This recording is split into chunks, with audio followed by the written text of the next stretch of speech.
everyone, and welcome. In this short session, we'll explore two fundamental ideas in company law: corporate personality and limited liability. Together, these principles explain how a company becomes a legal person separate from its members and why that separation matters for both business and society. When a company is registered, it comes into existence as a new legal person. The certificate of incorporation is effectively its birth certificate, marking the moment when it is recognized by law as an entity of its own.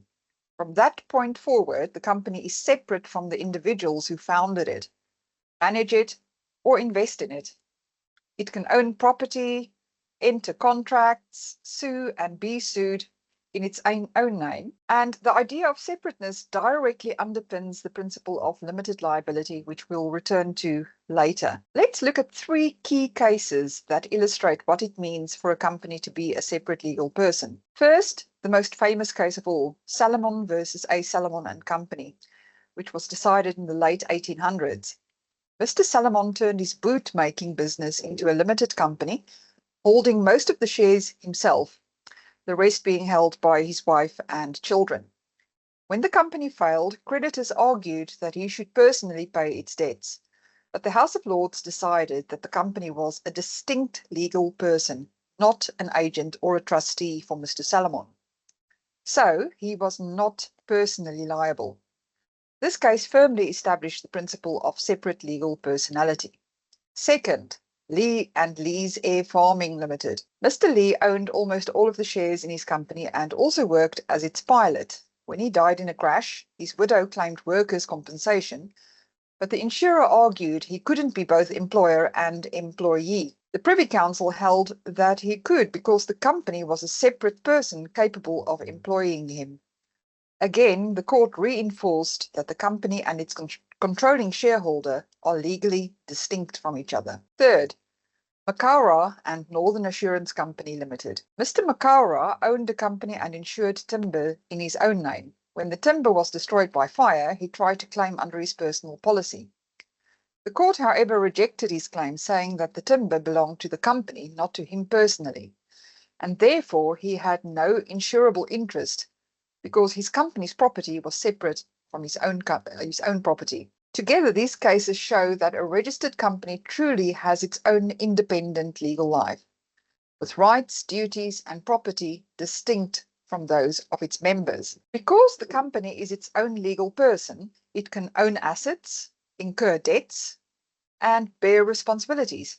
It must pay taxes, honor its contracts, and comply with the law just like an individual. At the same time, shareholders have rights to dividends and voting, but their obligations are limited to what they agree to contribute.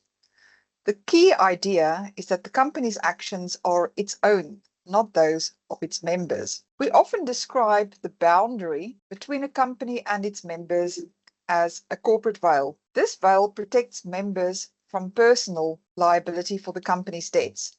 However, in rare situations, such as fraud, sham companies, or evasion of the law, courts may lift or pierce this corporate veil to hold individuals personally responsible. But those exceptions are limited. Under normal circumstances, the company's separate personality remains intact. Creditors of the company must look to the company's assets for repayment. They cannot pursue the personal assets of shareholders or of directors, except in specific legal situations like wrongful trading or personal guarantees. This separation encourages investment by limiting personal financial risk. And that brings us to the concept of limited liability, which means that shareholders are only liable up to the amount unpaid on their shares or what they agreed to invest. If the company fails, their personal assets are protected. They cannot be sued for more than that contribution. Their liability is limited. This protection is what makes incorporation so powerful. It allows individuals to take business risks without risking everything they own. So to wrap up, incorporation gives a company separate legal personality, separate to the owners and the people who run the company. The company has its own existence in law. This means it can hold property, enter contracts, and be responsible for its actions. The corporate veil separates the company from its members. And limited liability ensures that shareholders' losses are confined to their investment and no more. Thank you for watching. I hope this helped you understand how corporate personality and limited liability fit together.